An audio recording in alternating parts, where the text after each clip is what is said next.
Hello and welcome to the Scotland Singing for Health podcast, produced by Scotland Singing for Health Network. I am Brianna Robertson-Kirkland, and today I'm joined by three very special guests. Before I introduce them, let me tell you a little about this podcast and why we are talking about singing for health. Singing for Health groups support the management of a range of conditions, such as respiratory conditions, dementia, Parkinson's disease, and mental health concerns. In each episode of the podcast, we'll be talking to singers, singing group leaders, researchers, and medical practitioners to find out more about the benefits of singing and what singing for health activities are taking place all around Scotland. Today, our podcast focuses on singing as part of postnatal wellbeing, and we are joined by Professor Rosie Perkins, who is Professor of Music, Health and Social Science at the Royal College of Music. Rosie has a particular interest in music and parental well-being and has led on recent studies on singing and postnatal depression. We are also joined by Seraph Davidson, a Singing Mamas trained song leader who runs an Edinburgh-based Singing Mamas group. And our final guest is Laura Hill, who has established a new Paisley-based singing group, MotherVoices, with the aim of supporting the well-being of new mums. Thank you all for joining me today. First of all, to help our listeners learn a little bit more about this topic, I'd like to throw this question out to all of you in the room. What do we mean by postnatal well-being or well-being for new parents? And why is it important to have targeted support? I'm happy to kick off and get our conversation started. I think postnatal wellbeing can mean lots of things. I think postnatally wellbeing is about supporting parents and their families to be as well as possible. So supporting parents to flourish, to have really positive experiences, to feel accomplished as people and as parents with good relationships and support networks. And this includes reducing symptoms of mental ill health, so things like anxiety or depression. And I think we'll talk a little bit more about postnatal depression later on. And all of this is important for parents and also for babies and children. And I think while we're talking about this, it's really important to recognise that parenthood can bring so much joy and happiness, but it can also bring challenges for some parents.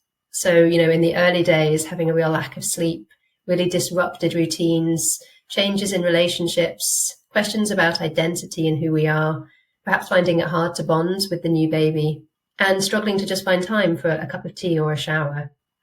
And I think all of this can feel even more acute with challenges such as the pandemic, cost of living crisis, and other sort of wider pressures and strains. I think all of this can feel really different to different parents, but it's just so important that we recognise and talk about this and aim to support all parents from the kind of very early days of parenting and then all the way through the parenting journey. And for some parents, that might include experiencing a mental illness in the time after having a baby, such as postnatal depression. And it's really important that there's targeted support from health professionals like GPs, midwives, and health visitors to help recognise people who might be struggling and experiencing these sorts of symptoms. And then, of course, supporting them and helping them to get better as soon as possible. Thank you so much, Rosie. That's really useful insight. Laura, do you want to come in on this? Yes, I loved what Rosie said, particularly about the sense of identity that can bring challenges when someone is a new parent. I know for me, that was probably the biggest challenge and the thing that I maybe wasn't as prepared for. That when my first son was born, I felt like I'd just become a whole new version of me overnight. I didn't really know what to do with that. I didn't really feel like those around me really understood that big shift had happened. I feel that back when humans used to live in kind of close-knit villages and close-knit family units, that they would have had a bigger understanding of this, and they would have really honoured that transition into motherhood. That is such a huge and impactful stage of somebody's life. But I didn't really feel that that's talked about prenatally in our society. there's lots of talk about kind of having the perfect birth and all of that, but not really much about how you might feel afterwards. So yes, for me, and for a lot of the mums that I work with, the sense of identity and kind of navigating our own place in the world as this new version of us that is a parent, is often the biggest challenge that people face. And obviously, if we can honour it and kind of recognise as the huge challenge it is, it can kind of unlock lots of gifts. But it's important to recognise that it is so big and so huge. And I think that emphasised for me a sense of loneliness and kind of disconnection as well, which I feel is quite a big challenge that a lot of the people I work with would mention as well. So not really having a sense of community anymore and lacking that in the world. So I think in terms of support, recognising that the new parent, the new mum needs a community of people who know what it feels like is really important. Absolutely. And Seraph, do you want to come in on this as well? Yes, please. I echo everything that Rosie and Laura have already said. And I just wanted to say a bit more about targeted support and how crucial it is to get the recognition of what it is you're struggling with as a new parent, and then getting a diagnosis if there is one to be had. So the correct medical input is essential if to determine what's going on for you. And it might be that you don't need a medical intervention. There are so many treatment options for anyone who, when we're talking about postnatal depression. And if you're lucky enough, you might be signposted to a local singing group. That might be just the thing for you to bring you out of your difficulties. So yeah, getting the right support for your individual needs is absolutely paramount. And speaking of support, how can singing help provide some of that support? I'll continue if I may. Lovely. I have a whole page of points in which, to tell us about the ways that singing can help us. There's a huge growing body of evidence out there to tell us how beneficial singing is, in particular singing with other people. The NHS 5 Ways to Wellbeing is a lovely framework that summarises the points that singing covers, basically. Or I should say, singing addresses the 5 points that are mentioned in the 5 Ways to Wellbeing. But I wonder if I can delve a bit deeper into some of the emotional benefits of singing in a group. So, for example, we know that singing with other people, if that's something that you enjoy, it can reduce your stress hormones and it can increase the feel-good hormones. The evidence tells us that. It's providing a shared experience for participants where, when Laura was talking about that sense of loss of identity, singing with other people can give you that experience back. And it allows us to express. And again, as a new parent, that can be a challenge to say, actually, I'm having a difficult day, or I've got something to celebrate. All of that can be expressed through song and singing with others.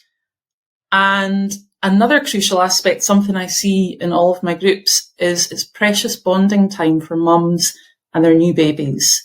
That is so valuable for babies to see their mum lighting up, doing something they enjoy. So yeah, there's some of the emotional benefits, but there are many, many more. Oh, that's amazing to hear, Sarah. Thank you so much for sharing. Rosie, would you like to come in? Yeah, I so agree with all of that. Thank you. And I'll talk a little bit about some of the research we've done in a little bit, but I just wanted to pick up on the point about the sort of shared experience and the emotional expression.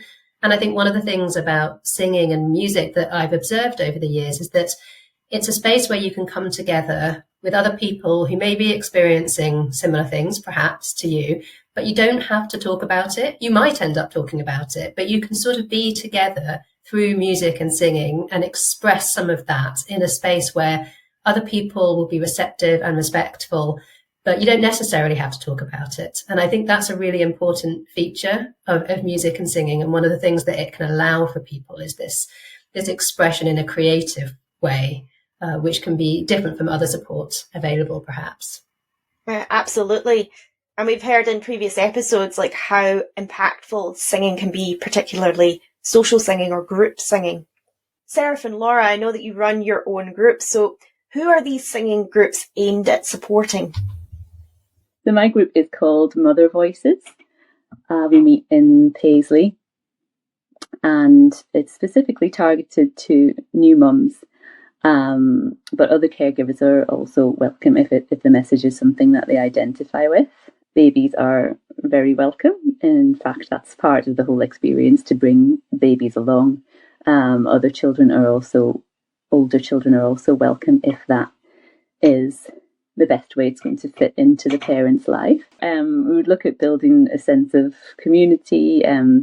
There is a little bit of conversation about what it's like to be a new parent, different themes related to being a new mum or a new parent, and the songs kind of go along with those themes. So the lyrics maybe lend themselves to kind of appreciate themes such as appreciating your baby, appreciating the rest of your family, lots of just different themes that might go with this whole new identity of you. And that's basically the gist of the group. Oh, thank you so much, Laura. And how did you get involved with setting up your group? It's something I've wanted to set up for a long time, probably since I became a mum, or maybe even before that. And I've set up my own kind of general choir before, and I do freelance choir leading as well. And it just felt like the right time to set up this group. And there wasn't really anything like that in Paisley for new mums. I feel like there's lots for the babies and for the toddlers that are maybe geared to more towards them. And yes, the parents can come together and kind of meet other like-minded parents in those settings. But I really wanted to set up something that was geared around singing because of all of the lovely benefits that Seraph and Rosie talked about there. That was specifically for the parents themselves, because as Seraph and Rosie were saying, that a baby really benefits when they see their parent light up. And you know, if the mum or the parent is happy, then that really rubs off on the baby or the child. Oh, wonderful. And can you tell us a little bit about what a session with your group looks like? So the sessions are really relaxed. They only go for an hour. We usually kind of sit down and have a little bit of a general chat first. I'll then maybe do an introduction and talk about the theme of the group and get everybody to introduce themselves and say something about the theme. So, for example, one thing that's brought them joy in their life this week, one tiny thing. And then we'll get into doing some physical warm-up, some vocal warm-up and breathing, breath work, all to kind of to set the scene and to tone the vagus nerve and all of those lovely benefits of that. And then we'll do some basic kind of round type singing where you don't really have to look at lyrics or anything like that. And then we'll move on to learning a song, and in between times talk a bit more about the theme of the week. And then at the end, everybody usually goes for a coffee, which is a really nice way of kind of continuing that conversation and continuing the relationships that have been built up. Oh, wonderful. So a strong sense of social bonding as part of the session. Yes, definitely. Yeah, that's so important.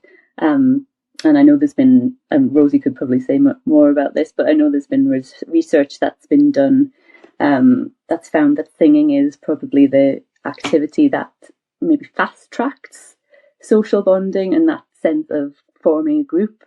It forms that group a lot faster than other activities do, and I've definitely found that. And also the other well-being effects, that you can actually physically see that somebody's carrying themselves differently when they walk out of a session. The babies just seem happier and more settled as well, because they know that their parent is taking care of themselves, their mum is doing something for themselves, which is really important. Wonderful. And do you have any favourite songs? Oh, lots of favourite songs. We usually might start a block with a song called Baby Mine, which is from Dumbo. It's all about kind of bonding with the baby and kind of appreciating the baby. You Are My Sunshine is always a good one as well. And then there are songs about kind of your own identity as well that we would maybe do. For example, This Is Me from Greatest Showman, just to focus on those different themes and those different challenges that the mums might face. Oh, thank you so much, Laura. And we'll share information about your group in our show notes. Passing over to you, Seraph. What about your group? Yes, so my groups are open access, open to all women, I should say. I have a daytime group for women and children. And that is really kind of the core of of the Singing Mamas ethos. So that group is intergenerational. We have nanas, singing nanas, as they like to call themselves, who come, they don't bring their grandkids, they just come as they are. We have women with newborns, and then currently up to about 2.5 years old. But if the woman gets childcare for that morning, she comes herself and enjoys the session, child free, which can be lovely. So they're open to any woman who can pay. My classes, there is a charge for that. And it's about creating a welcoming, safe space for women to come and use their voices. The other big strand of Singing Mamas is the Singing Mamas on prescription work, which is available in various health boards in England. I'm not running that yet, but it's something I hope to get involved with in the near future. And those groups are really addressing mothers' well-being, mothers who are experiencing postnatal depression. So the on-prescription work is available to women with a diagnosis, and they get a set block of Singing Mamas groups. It's a closed group. There's no charge for participants. It's free, and it's very much deemed as a active health promotion, a treatment option for their mental well-being. So hopefully we'll be able to bring that up to north of the border soon. Oh, amazing. And if you could tell me a little bit more, I know it's happening in England, but if you could tell me a little bit more, so who recommends, how do people get referred to the prescription offering?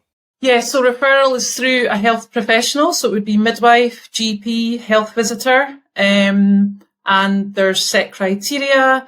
And if, going back to what we were saying earlier, singing in a group might not be for you. It's not the cure all for everybody, and it depends what the issues are. But if you're deemed as meeting the set criteria, you would be referred into this closed group facilitated with a Singing Mamas leader who has the additional training to host these sessions. Oh, wonderful. And you're hoping to bring that up north of the border soon? Absolutely. I mean, I'm seeing, the anecdotal feedback from the women in my community groups that I currently run is so positive, and really there's a lot of consistent messages about how it's precious time in their week to have some fun and reap the benefits, some of which we've discussed already. I also have an evening group for women only where children are not invited to that one. So in that one, we probably do a bit more singing, as in, we go a bit deeper with this, maybe I push them a bit harder with the song choices. In the daytime group where we have the children around, the songs are very, very, very simple, and we repeat a lot. And the reason we do that, so for example, we might sing a well-known song, just one verse and one chorus, and we repeat that on a loop. We might introduce rounds, we might introduce simple harmonies, but every song is chosen for its simplicity. so that we don't need to use anything written down. There's no lyrics, there's no music. We sing in the oral tradition, and as long as the song has a good message and is simple, then we will sing it. Oh, wonderful. And do you have any favourite songs?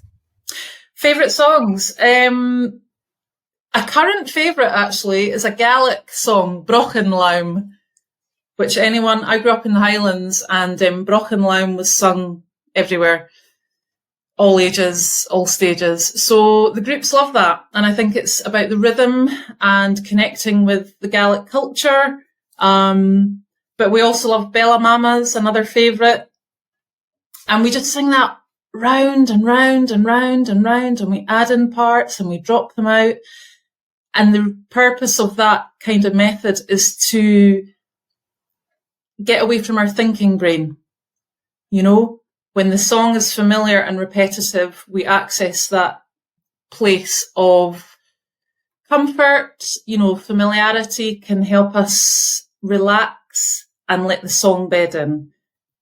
As a Singing Mamas leader, you can choose what songs, you know, it's not prescriptive. So I choose songs that have good messages, and yeah, we have a whole host of different songs. Other languages are popular as well to get us thinking initially before it becomes embedded in, and then we're just kind of doing it. So yeah, lots of choice. Oh, wonderful. And how did you get involved with setting up your Singing Mamas group? So I completed the training at the start of this year, which initially involves 4 months of online tutorials with homework to do. So there's 3 parts of the training. Yeah, the online component. You do a residential weekend down in Swindon, which I didn't even know where that was. It's very far, let me tell you.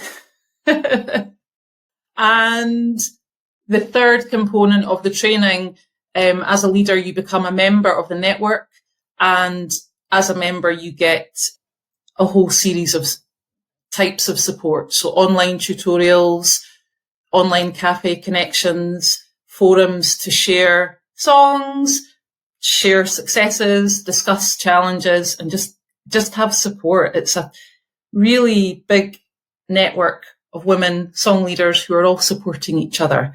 So yeah, once I did my training, then I had to deal with the logistics. So yeah, it's a case of finding a venue, advertising, getting everything in place, and getting women in the room. So that's how I did it. And that's clearly going well. It is. Yeah, my 2 groups, we started in August. Oh, I started with a few taster sessions, I should say, after my training. You know, I wanted to test the waters in my local community. I live on the west of Edinburgh, and we're not that far from the city centre, but it's a nightmare to drive to venues in town to access choirs and singing groups, and especially if you've got a baby in tow. So I was very keen to serve my local community, Kirkliston, South Queensferry, Winchborough. Did some taster sessions, put the feelers out, tried to navigate my way around social media advertising, and then launched my 2 groups. And they're going really well, really, really well. I'm partly surprised, but I'm not really surprised because lots of people love to sing. Yes, they do. And we'll link some more information about those groups in our show notes, just as we're going to do with Laura as well. So how can people find out more about this training? The Singing Mamas training, so you can go to the website, which is singingmamaschoir.com. It's a UK national movement, and that is the website. The training dates are on there. The founder of Singing Mamas, Kate Valentine, runs 4 training programmes per year. So next year, there are 4 opportunities to go and join that training. There is actually an international training programme as well. So I believe that's all done remotely. Yeah, it is all done remotely. And you can get your leadership certificate that way. Watch this space for Singing Mamas training in Scotland. I hope that's something that can happen soon. But yeah, it's for a very reasonable cost. It's open to anyone. You don't need to be have formal music education. You just need to have a love of singing and be willing to step into that role. Wonderful. Thanks so much for that insight, Seraph. And this all ties into kind of a wider discussion about the benefits of singing for health. And Rosie, I know you've done some brilliant research work on singing and postnatal depression. Could you tell us a little bit more about your research work? Yeah, of course. So the first study was with Dr. Daisy Fancourt, and it was a little while ago now, before COVID, funded by Arts Council England. And we knew that there was a bit of a gap in terms of community support for parents, especially parents experiencing postnatal depression, and that they were having to wait a really long time for things like talking therapies. And we also knew that lots of parents sing to their babies. So we wanted to explore whether there would be evidence for group singing supporting women experiencing postnatal depression over and above other types of social interaction and just coming together with other mums. So we did what's called a randomized controlled trial, an RCT, and 134 women agreed to take part. They all had some symptoms of postnatal depression. Once they had agreed to take part, we then randomly allocated each of the women into one of three different groups. First group was a 10-week program of group singing for them and their babies. It was free of charge for them. It took place in a children's centre, so a sort of community centre for parents and their children. And in each of the weeks, we would start off with a welcome song. We would sing songs and lullabies from around the world. We've already heard about that, and singing in different languages and drawing on the people who are taking part and their own musical interests. And the sessions were led by workshop facilitators, but also supported by students from the Royal College of Music. So it was also supporting the musicians at the college to also learn about facilitating workshops in these types of community settings. The second group took part in a 10-week program of creative play. Everything was the same. The leaders was the same. The location was the same. The time of day was the same. But those sessions didn't include any music, which is actually quite difficult to do. But we did things like creative storytelling or age-appropriate arts and crafts activities and those sorts of things. And the third group of women were allocated to what we called care as usual. So all of the women across all of the groups could continue to access any care they might have been accessing before, so talking therapies or antidepressants, for example. But for those women in the care as usual group, they didn't access anything extra during the time of the research. They didn't come to our singing or our creative play groups. And then after the research, they had an opportunity to join a 10-week singing program if they wanted to. So it's what we call a waitlist control group. So at the beginning, after 6 weeks and after 10 weeks, we measured symptoms of postnatal depression. At the end of the 10 weeks, we did group interviews with the women who'd been involved in the singing and the play groups to find out what the experience had been like for them. So in terms of what we found that for women who had moderate to severe symptoms of postnatal depression, those who took part in the 10-week singing classes with their baby had a significantly faster improvement in their symptoms than the mums in the play group or having their usual care. And when we looked at what they told us about this, we heard that both the singing and the play groups supported mums to feel good, to learn new skills and to be with other mums.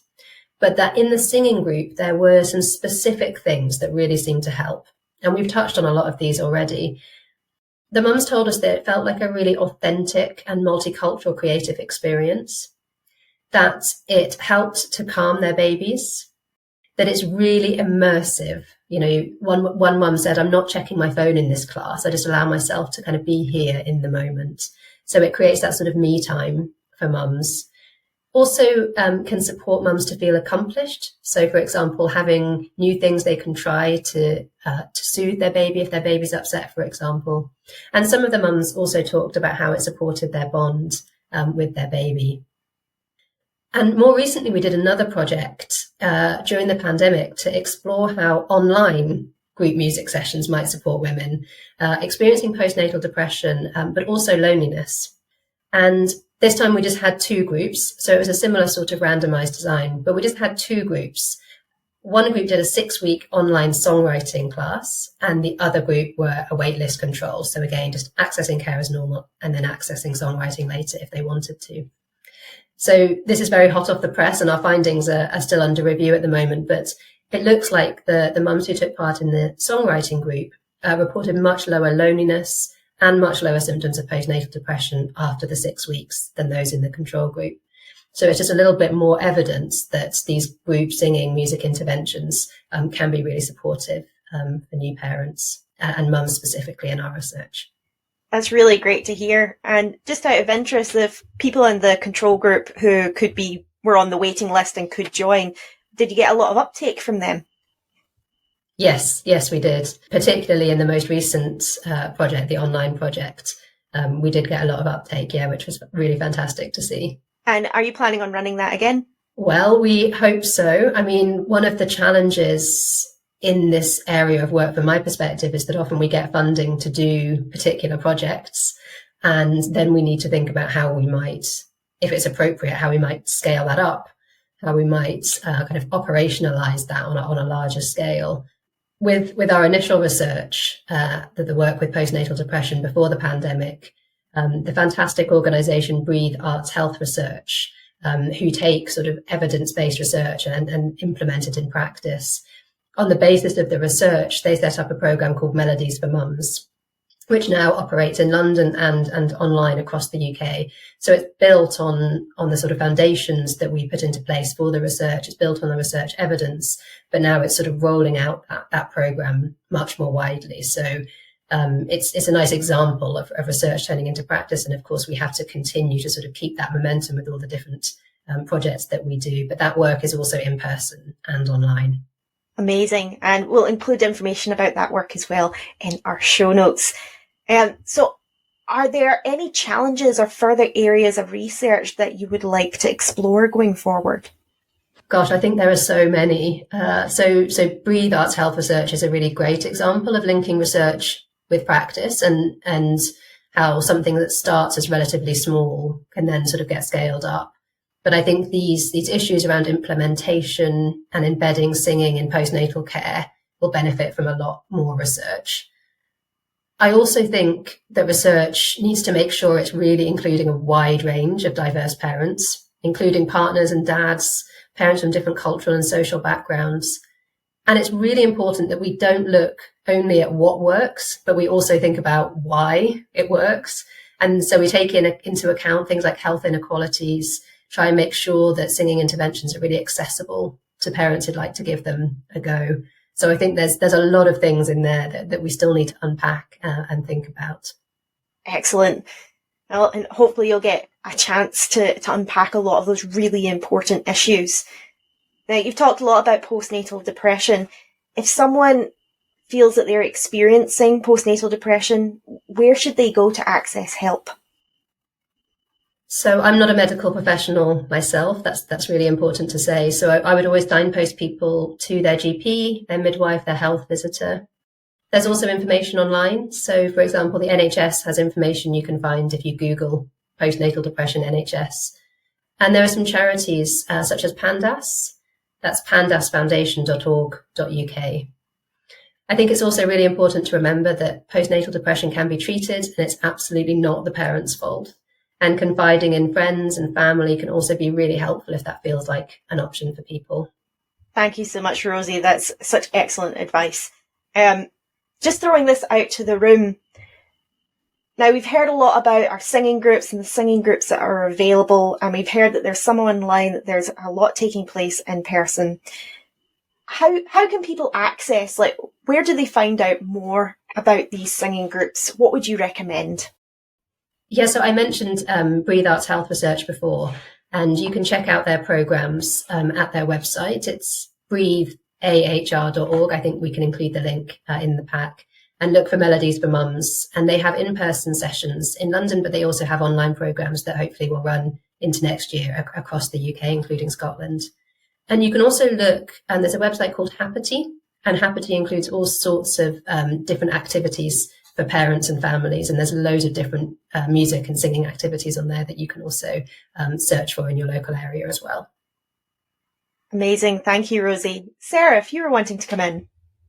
Yeah, thanks. I was just going to say that Singing Mamas has a brilliant interactive map on the main website, so you can look for your local Singing Mamas group. There are loads in England, a couple in Wales, a couple in Scotland. I have another colleague up here. So that's all on the map, as I say, to check. But also, I just want to say, if someone thinks they'd like to try a singing group, but they're just not sure, but they have a wee inkling, but they have lots of questions, just get in touch. Please, whether it's a Singing Mamas group or any other singing group, just drop that person a message, ask your questions. I think often getting over the door is the hardest part, especially for a parent, a new mum with a new baby, a new human to contend with that they don't yet fully, know or understand. So any queries, I always say to people questioning me about my groups, just ask the question. I'm always happy to have a chat, and I'm sure any other song leader is as well. Wonderful. Thank you so much, Seraph. Laura, you wanted to come in. Well, health visitors often have a database of things that are going on for new mums, and I think because singing groups for new mums are maybe quite a new thing or quite a rare thing in certain areas anyway, health visitors may not have that much information, but I think if it is something that someone is drawn to and they kind of mention it to their health visitor, that might kind of let them know there is a need for that and get them to kind of get the health visitor themselves to kind of research it a bit more about if there is anything in their local area like that. I find in Scotland as well, the What's On websites are quite good to see what's going on. So there are local What's On websites for different counties. I know there are for the Greater Glasgow area, and there's a whole section on kind of baby and child activities that are really useful for parents to access different activities. And also, what I would say as well, if somebody is feeling that need for singing, which I think is a really deep intuitive need that we have, and sometimes in our society it's kind of become a bit of a belief that you only sing if you're good at it. But I think especially in recent years that choirs have become so much more popular, that it maybe is something that somebody's feeling, especially after having a child and becoming this whole new version of themselves, especially if singing is something that they used to do. So if they used to sing in a choir before having their baby, then it might be something that they're really missing. So if there isn't anything in their area that is geared towards parents and babies, is there just a general singing group, and can they prioritise themselves enough to kind of get childcare for a couple of hours a week and go to this general singing group that's in their area, because they know they might have a feeling of the difference that it's going to make for their own well-being and therefore the well-being of their whole family. That's really excellent advice, Laura. Thank you so much. And I guess it's, if you know a health visitor, maybe recommend that a singing group might be useful for new parents who might be keen singers and they just haven't shared that yet. Well, Scotland's Singing for Health Network, we are also trying to fill that gap and to spread more awareness about Singing for Health and Singing for Health groups. And through our project, we are building an interactive online map where people will be able to see if there are any Singing for Health groups in their area. That map is live now. And so if you go to the front of our website, then you will be able to see all of the singing groups that are currently available in Scotland.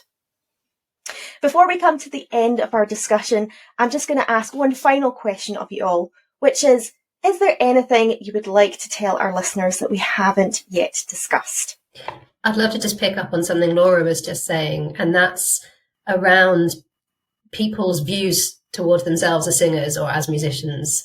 And just to say that in all of the music and singing groups that I've sort of observed and been part of over the years, what I see is this real inclusivity, and all levels of kind of musical experience, musical ability are welcome. So I'd just love listeners to not think that they have to feel like they're a great singer to be able to come to these sorts of groups, because in my experience, everyone is genuinely welcome. And there's so many different ways that you can kind of contribute musically to these sorts of groups. That's excellent advice, Rosie, and it's a sentiment that we have heard on other episodes, where you don't need to be able to sing to join a singing group. The whole point of these groups is getting together in a social situation and sharing a love for song and singing. Seraph and Laura, do you have anything you'd like to add? I'd just like to add to Rosie's point there as well, just by saying that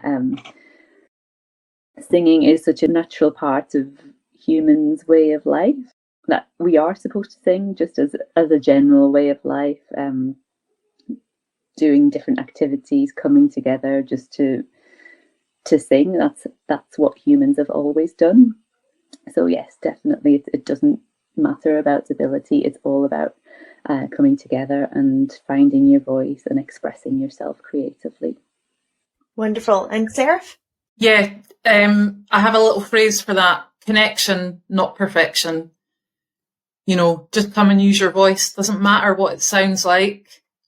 I tell my participants, it's not the voice, it's not X Factor. This is your chance to sing. So very much about that. It's not about a standard. It's about just trying this out. But the other thing I was going to say as well about my leadership training, I don't have formal music education.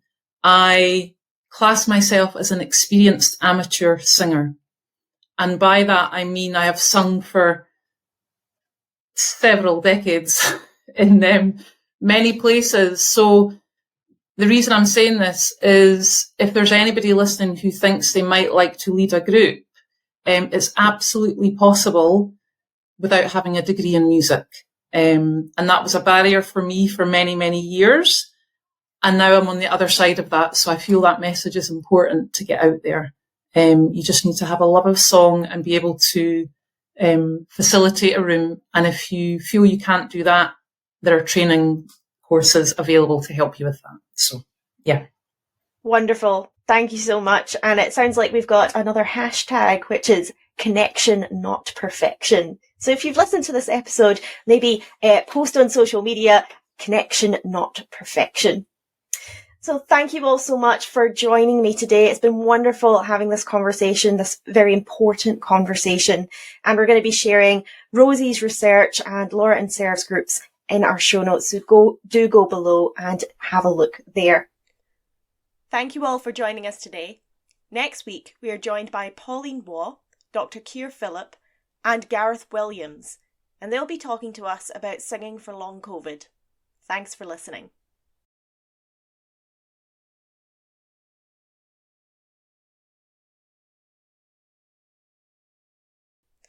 This podcast is produced by Scotland's Singing for Health Network, a project hosted at the Royal Conservatoire of Scotland, funded by the Royal Society of Edinburgh, and in partnership with the University of Edinburgh.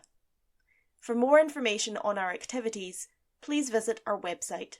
Details are in the show notes.